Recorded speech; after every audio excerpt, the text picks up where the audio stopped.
members of the community at the reception organized by the Indian ambassador.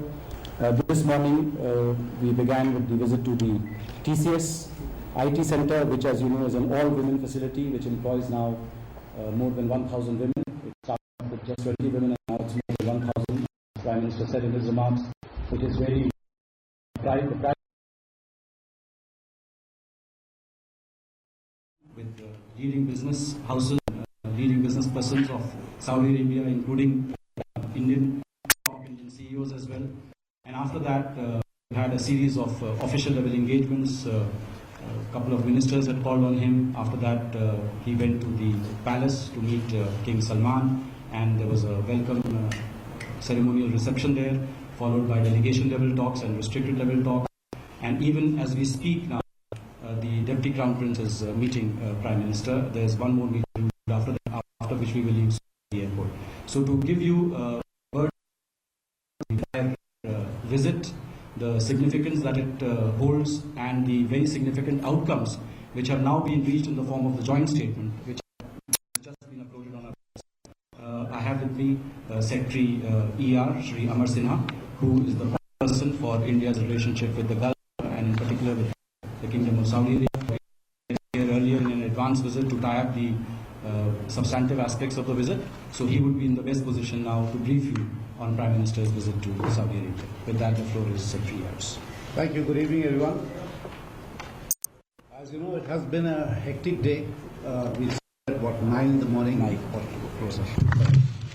We started at 9 in the morning with a visit to TCS, which itself is a unique experiment in Saudi Arabia. As he mentioned, they started only September 2013. And they initially had a target for 20 ladies, and in fact it was a joint venture between Aramco and TCS, and they had that they would get BPO work worth 100 people. Well, that far exceeded their expectations. In 1.5 years, over 1,000. They have over 2,000 applications. They're expanding their operations, and I understand that Wipro is following suit. Whether it will only focus on women, we don't know, but Wipro is also establishing a BPO center here. And of course, for the TCS, both Aramco and General Electric have become the guarantors. So most of their business process is being done by them. These are all very bright, young, out of various universities in Saudi Arabia. But importantly, there are 17 regional countries from where women have to work here. And of course, it's a great matter of fulfillment for them. They are getting to utilize their educational qualifications. And perhaps, as you know, Saudi Arabia has one of the biggest programs for educating. Nearly 500,000 students are sent scholarships each year to the best universities around the world. And obviously, it's students, because they all come back, and we interacted with a lot of these young people in policy making positions today. So that was the first part, and of course, Prime Minister did make an impromptu speech. There was resonance there among the women. We were surprised to see Modi chants in TCS by these young girls. And it must be unique. I think it's the first leader which has gone. Several corporate leaders have visited these places, but the first leader has gone there. And of course, he is well known. So it was a great selfie moment for people. And then he talked about how they are. बोला था कि आप तो आन बान और शान Saudi Arabia की हैं, but more importantly, you are also a role model for many women around the world.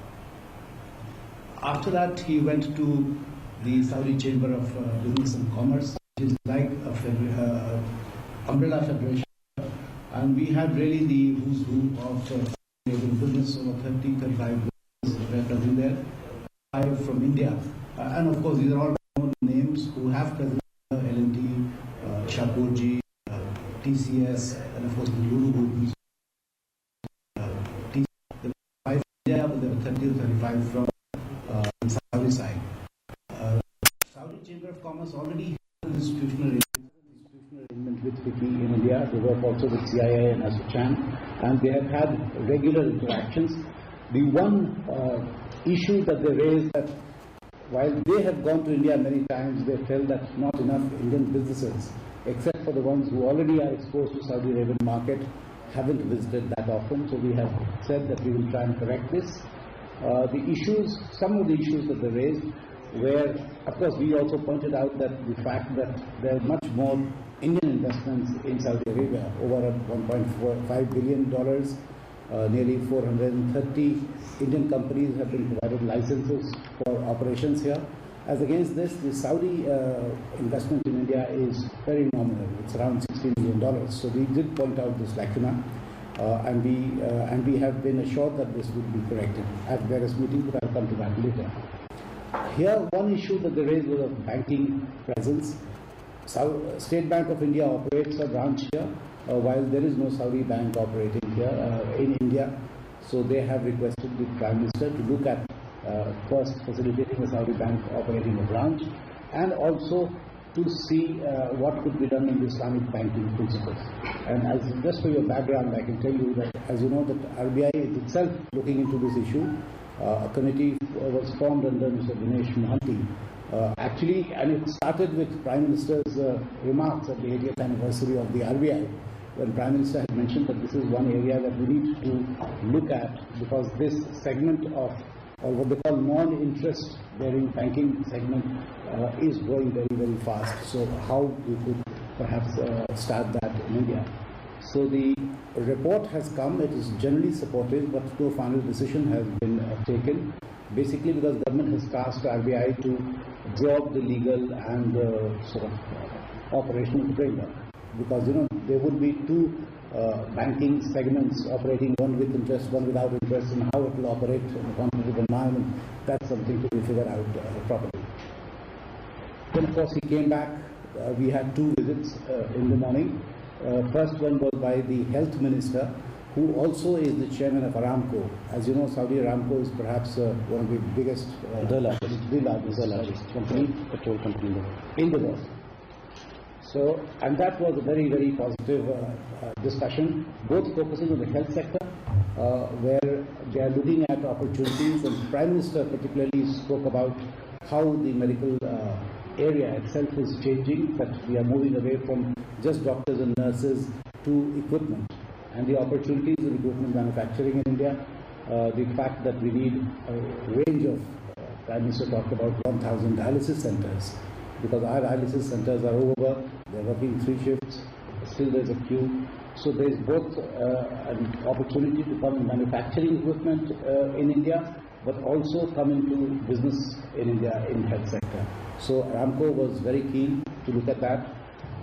Then, of course, with the other half of Aramco, the minister said that he has told this in confidence, but he has said that he has set aside a very sizable amount as a kitty for investment in India, because India they look as the new horizon where they would like to invest. Aramco, as you know, has been mainly in sort of extraction, but they have plans to expand both upstream and downstream. Upstream, they would want to work with our companies in explorations both here, India, and third countries. Downstream, they are looking at various facilities in India if they would like to get into both refining and perhaps distribution and marketing. And they are looking at every option, either through a greenfield where they go alone, or buying a brownfield industry, or even partnering with some farm majors. So this we thought was a very, very positive and a concrete outcome, where he actually put a number to his plans. And this is all being guided by what their foreign minister had said, that they would, both sides would want the buyer-seller relationship in every sector to evolve to become a strategic partnership. Then the next was, of course, foreign minister's visit, which, of course, we went through the entire menu of issues on our agenda, and this, of course, was his second meeting with the Prime Minister within 15 days. So he basically gave a lowdown on the program and what to expect at the bilateral meetings. Then I could come to the meeting with the king. He was, of course, ceremonially received at the palace by the king. His entire cabinet and the people from the Ministry of Defence and various security agencies were present there. They all sort of shook hands after the ceremonial walk past these sort of ceremonial guard of honor. They were met. The entire Indian delegation was introduced to the king, and then of course we went into a huge hall, which perhaps had the entire royalty and the entire cabinet present there. There must be over 200-300 people. They all individually met the Prime Minister. They filed bars, they shook his hands. Then the king hosted a lunch for the Prime Minister, where all of us were there, and all these Saudi invitees were present. And then we went into the bilateral delegation level talks.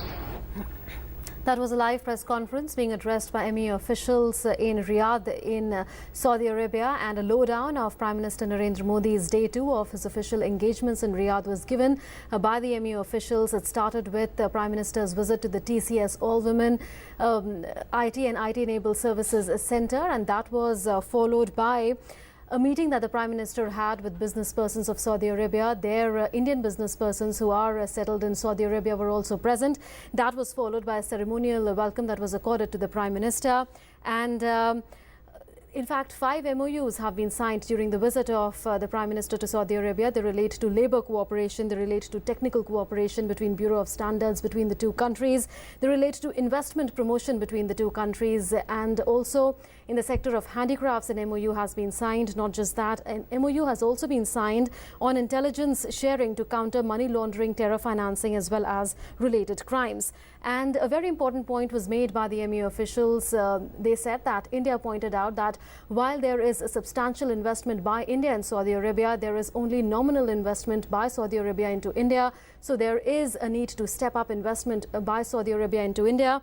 And MEA'a officials also said that while the State Bank operates a bank branch in Saudi Arabia, there is no bank branch of Saudi Arabia in India. So there is that gap that needs to be filled as well. And there were 2 call-ons that the MEA'a officials referred to. One was between Prime Minister Narendra Modi as well as the Health Minister of Saudi Arabia, who also heads Saudi Aramco, which is the national oil company of Saudi Arabia. And the second one was between Prime Minister Narendra Modi and the Foreign Minister of Saudi Arabia, who was in Delhi last month. And right now we'll listen to a short break. Lots more waiting for you on the other side.